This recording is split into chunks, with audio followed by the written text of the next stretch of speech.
Welcome to the Coaches Show, joined by women's head basketball coach Sam Pearson. And Sam, just 6-16 on the season, 5-13 in the conference. 6 games to play. Tell us a little bit about your mindset right now. Just get better every day. Work on our craft, work on our skill set, work on our basketball IQ, and just get better in the little things. Each practice, each game, trying to eliminate the mistakes that we've previously made each day and just get better day by day. Myself as a coach, just watching a lot of film, studying a lot of our deficiencies, seeing where we can get better throughout the rest of the season and then on to next year. But individually, just trying to get each player better every day. It's kind of our mindset. We're going to take it one game at a time, give each opponent our best shot. See where we fall at the end of the year. Yep. But just trying to get better. 3.5 games out of that 8th spot with only 6 to play, so the math really not in your favor. But still a lot to play for, even if it's not a playoff spot. There's pride on the line. There's showing your first-year coach that you want to work and you want to be here as well. Yeah, absolutely. And again, I've said it all season. I do not think that we're a 6-16 team, even though our record says, but we are, But I think we play good basketball. We play good basketball in spurts. When we're able to put 40 minutes of good basketball together, the basketball we're capable of playing, then we're a tough team. But yeah, still trying to just close on a high note. Play my best basketball, coach my best basketball, put us in the most ideal situations to be successful. I think a couple of things happened, just from my perspective, in those last 3 games, starting that second 5. Granted, they didn't get out there and tear it up, but you also, when you brought in Alyssa or you brought in Kadisha, they had that extra fire. I just got in. I'm not leaving anytime soon. No doubt. So it did kind of light a fire under them.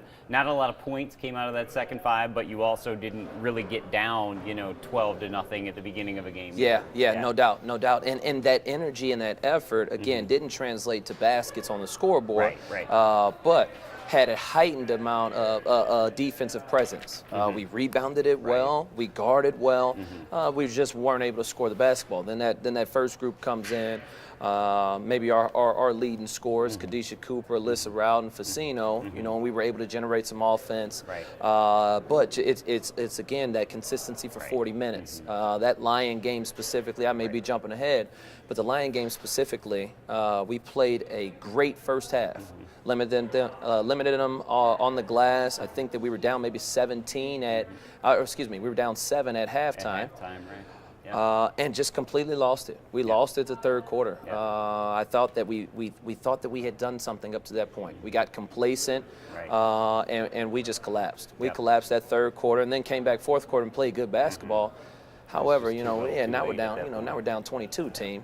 So I mean, it's just consistency, and we're learning. I'm learning a great deal as a first-year head coach, and I think that we're learning a great deal as program-wide as well. And you mentioned a member of that second 5, if you will. We can start calling him your starting 5 now, but Joelle Atkins. I like, just in a short amount of time, where she's really seemed to grow into that role. The first day she got out there, she was kind of timid, smiley, almost giggly, and then by the third game, she's a force out there. She's like, all right, I'm a starter. I'm going to start acting like a starter. And in 3 games, she's really turned the corner. Yes, she has. And I've actually addressed that to her. I said, Joe, you're always smiling out there, and whether that is kind of just how you shake it off, play by play, but to me it looks like you're just laughing and joking and having a good time. Get locked in. So we kind of made that correction, and she plays good basketball. She maximizes her minutes, just plays as hard as she can, play within her own roles, her own limitations. I think she had maybe 8 and 8 last time out, and just really maximizing her role, banging the best she can, rebounding the best, positioning herself on the post, passing out of the post. So she's been playing good minutes for us, and probably have an added role here for the remainder of the season. Yeah, we'll talk a little bit about last week's games, but specifically, you touched upon the Lion game. That third quarter drought killed you. You still, as tough as it is to say, you guys are good for one of those every game. You have a bad quarter, you have a drought. Obviously, if you could put your finger on it, you'd fix it right away. But what do you think goes? Is it just lack? Is it lack of concentration? Is it content with competing up to that point? I think a little of both. A little of both. I thought that we were content with what we had done, only being down 7 that first half. Now I think that our lack of generating offense that third quarter was simply, everyone was trying to be the hero.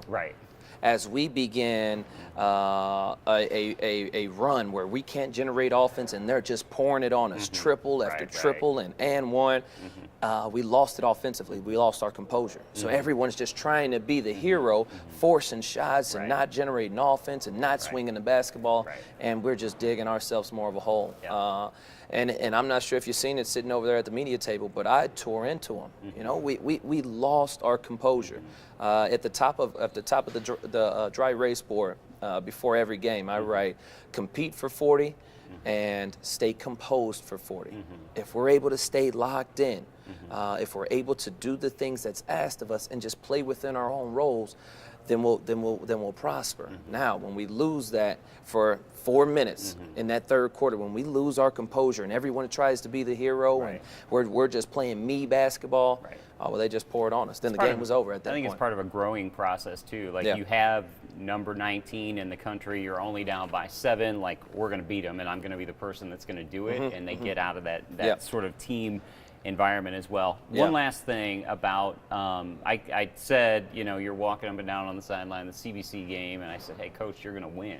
And you were like, yeah, I hope so. I was like, no, let me tell you how you're going to win, because, and that brings me to my point, Facino and Meyer and Atkins and even Hermosa, there are not a lot of teams that can throw 4 girls out there that are 6'1". Your size gave CBC a lot of trouble that game, and you pounded it into the post every time, and that's basically how you won the game.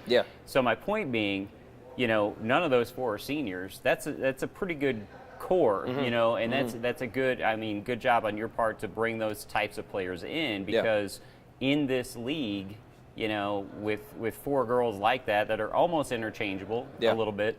And even having 20 fouls to give down on the post, that's an advantage. No doubt. No doubt. And I thought that they did such a good job, specifically in that CBC game.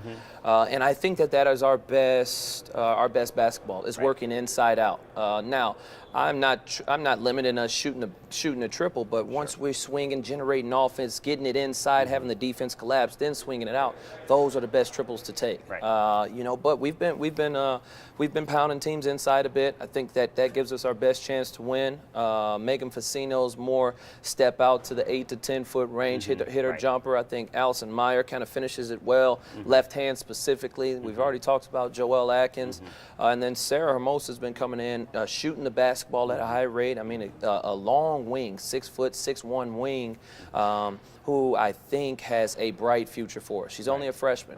She's from Spain, and she had a bit of a learning curve early on in the season, but she's coming along. She's coming along, knowing the offense, knowing what's asked of her, knowing her role specifically, and I think that she's going to take a big leap here going into next season. But that's kind of been the goal, is just to work inside out, just take the highest percentage opportunities that we can. All we can ask for on each offensive possession is to get a quality look up, and I think that inside presence is helping us do so. Adam and Sam are going to start yelling at me in a second. We got to be done here in a minute. Pretty soon, but the other thing that I wanted to talk about, I was all happy. I walked in here, finally you're going to get Leandra back. You guys are going to be healthy, and then maybe not. That's right. That's right. Had a bit of an injury yesterday in practice. Diagnosis has not came back yet until tomorrow. Fingers are crossed, prayers are up, but we may have lost an inside presence.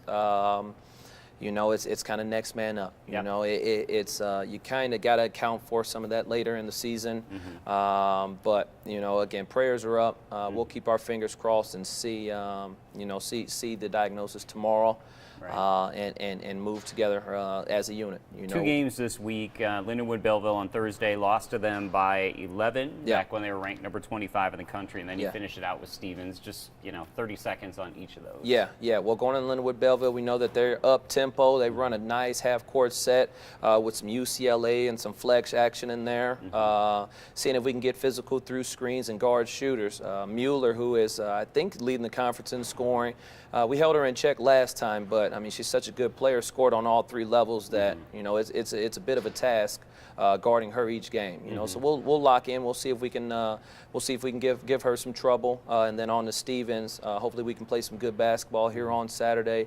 Share it a bit, get up and guard it a bit, and maybe get us a win here. Sounds good. That's Coach Sam Pearson. This has been the Coaches Show here on the Spartan Digital Network. Appreciate it, Kevin.